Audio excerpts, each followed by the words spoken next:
भारतवासी, भारत के लोग, हम वहाँ न हिंदू न मुस्लिम न सिख न ईसाई न छोटा जात न बड़ा जात न बंगला न हिंदी न उड़िया न कोरिया, सब हिंदुस्तानी।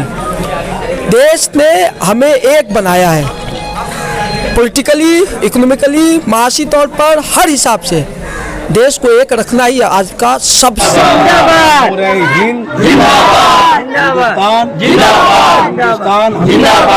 अमन के साथ रहे, यही हमारी दुआ है।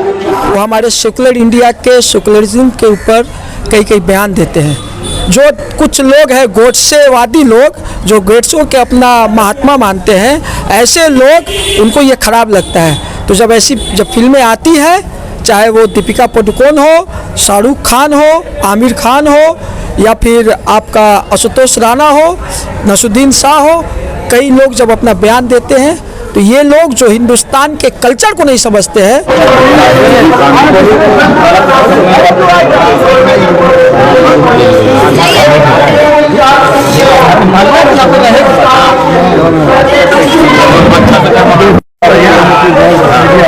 ठीक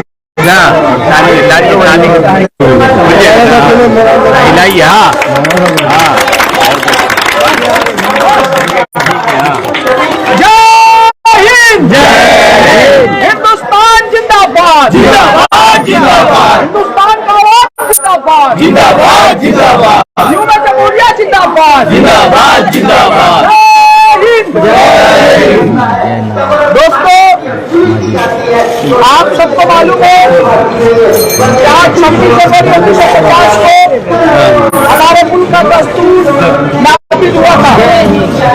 आज दशवरन मस्जिद के पास हमारे देश का शान तिरंगा को हजरत मौलाना मुफ्ती और मुल्ला आलम साहब नबी साहब द्वारा के आज के ये 26 जनवरी के प्रोग्राम का आगाज किए हैं। मैं गुजारिश करूंगा उनसे कि आज के इस प्रोग्राम के बारे में अपने तासुरात पेश करें। ये जमहूरिया होने का 74वां साल है। पूरे हिंदुस्तान में यौम जमहूरिया हिंद के मौके पर स्कूल, कॉलेज, मोहल्ला, सड़क, हर जगह मैदान में जश्न यौम जमहूरिया 26 जनवरी 2023 मनाया जा रहा है। इस जमहूरिया हिंद को मनाने में हिंदुस्तान की तारीख को जिंदा करना है।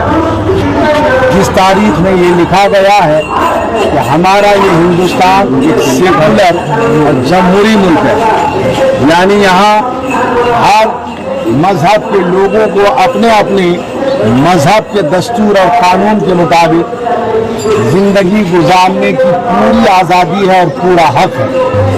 कोई किसी के मजहब में, किसी के अंदरूनी मामलात में मुदाखलत नहीं कर सकता।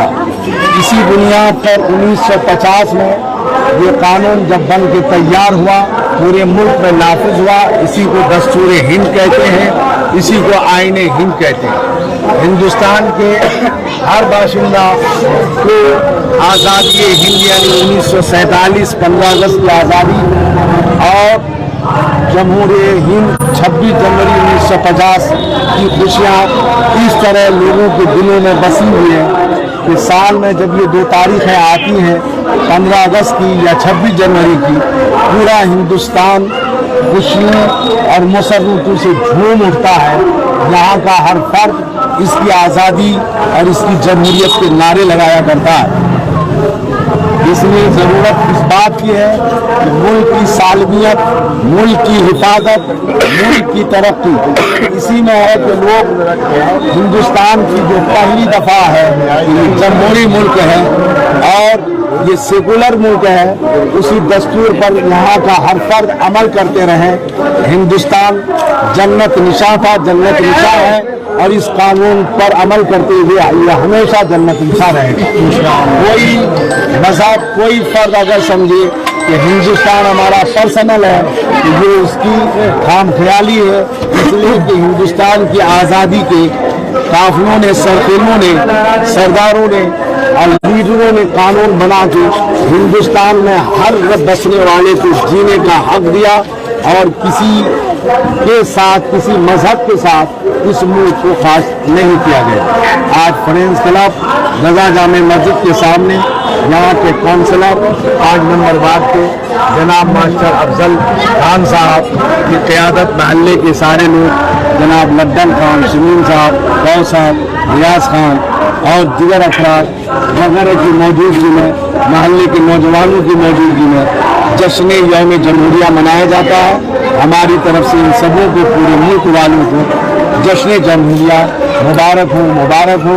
हिंदुस्तान जिंदाबाद, पूरे हिंद जिंदाबाद, हिंदुस्तान जिंदाबाद, हिंदुस्तान जिंदाबाद, अमन के साथ रहे, यही हमारी दुआ है। शुक्रिया, बहुत बहुत। बड़ा साहब भाई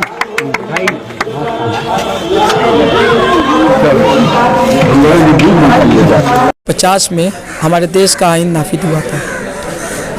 आपको पता है कि हमारा मुल्क आज़ादी के बाद से तकरीबन 3 सालों के बाद हमारा ये आइन 1950 में नाफिज हुआ, जिसमें पहले we the people of India, हम भारतवासी, भारत के लोग, हम वहाँ न हिंदू, न मुस्लिम, न सिख, न ईसाई, न छोटा जात, न बड़ा जात, न बंगला, न हिंदी, न उड़िया, न कोरिया, सब हिंदुस्तानी।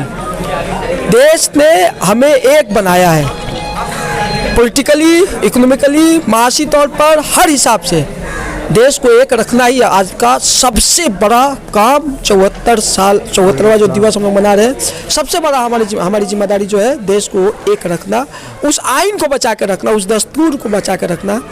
चूँकि कुछ शासक उस दस्तूर को जो हमें मिला है, जो हमारे पूर्वजों ने दिया है, उसको ख़त्म करने की कोशिश कर रहे हैं। आपने कहा नई सरकार, पहले ब्रिटिश हुकूमत, ब्रिटिश में जो क्वीन थी उनके लिए यहाँ लूटा करते थे। नई हुकूमत 2014 से अपने चंद दोस्तों के लिए पूरे देश को लूट कर, देश के संपत्ति को, असासा को, एसेट्स को लूट कर उनके हाथों में दे रहा है। और जब देश को लूटना है, देश को लूट के चंद दोस्तों को पहुंचाना है फ़ायदा, उस वक्त देश के लोगों को प्रोपेगेंडा के तहत फंसा के रखना, ऐसी चीज़ों में उलझा के रखना कि लोगों का ध्यान इनके लूट की तरफ ना जाए, आपस में बटे रहे, उसका ये एक नया तरीका है। देश को, हमारे आइन को कोई नहीं तोड़ पाएगा, कोई नहीं ख़त्म कर पाएगा। देश हमारा एक रहेगा, एक है और एक ही रहेगा। एक सवाल, फिल्म बनती है बॉलीवुड के, इसके ऊपर ज़्यादा नहीं बोलना चाह रहे हैं, हम अब देखने भी नहीं गए हैं और उसके ऊपर ज़्यादा कुछ नहीं। हमारा देश फिल्म को जिस तरह से कंट्रोवर्सी में डाला गया, फिल्म लोग देख रहे हैं, जो क्रिटिक्स ने कहा है फिल्म में कुछ ऐसा था ही नहीं जिसको लेकर के बाइकआउट किया गया था, तो ये क्या एक बाइकआउट पर्टिकुलर लोग को देखकर किया जाता है या बॉलीवुड को टारगेट किया जाता है? मसला है कि बॉलीवुड के कुछ एक्टर्स जो हैं वो हमारे सेकुलर इंडिया के, सेकुलरिज्म के ऊपर कई बयान देते हैं। जो कुछ लोग हैं गोडसेवादी लोग, जो गोडसे के अपना महात्मा मानते हैं, ऐसे लोग, उनको ये ख़राब लगता है। तो जब फिल्में आती हैं, चाहे वो दीपिका पादुकोण हो, शाहरुख खान हो, आमिर खान हो, या फिर आपका आशुतोष राणा हो, नसरुद्दीन शाह हो, कई लोग जब अपना बयान देते हैं, तो ये लोग जो हिंदुस्तान के कल्चर को नहीं समझते हैं, ये लोग एक धर्म, एक जाति, एक भाषा के जो बात करते हैं, इन लोगों को हिंदुस्तान के कल्चर से कोई मतलब नहीं है, इनको खराब लगता है। जैसे लोगों के लिए as a counsellor, as a Hindustani क्या मैसेज देना चाहेंगे, क्या कहना चाहेंगे? देश हमारा बहुत बड़ा है, 3000 साल पुराना हमारा ये इतिहास रहा है। हम लोग यहाँ पे जिस तरह कपड़े में एक दूसरा सूता इस तरह से जुड़ा हुआ है कि उसको कोई अलग नहीं कर सकता है, आप फाड़ सकते हैं, सूतों को अलग नहीं कर सकते। उसी तरह देश में हिंदू, मुस्लिम, सिख, ईसाई, उड़िया, बंगला, तेलुगु, हिंदी, तमाम भाषा के लोग, छोटी जाति, बड़ी जाति, तमाम लोग एक साथ ऐसे जुटे हुए हैं, आप तोड़ नहीं पाइएगा। देश एक था, एक है, और इंशाअल्लाह क़यामत तक ये देश सेकुलर था, सेकुलर है और सेकुलर ही रहेगा। बहुत बहुत शुक्रिया।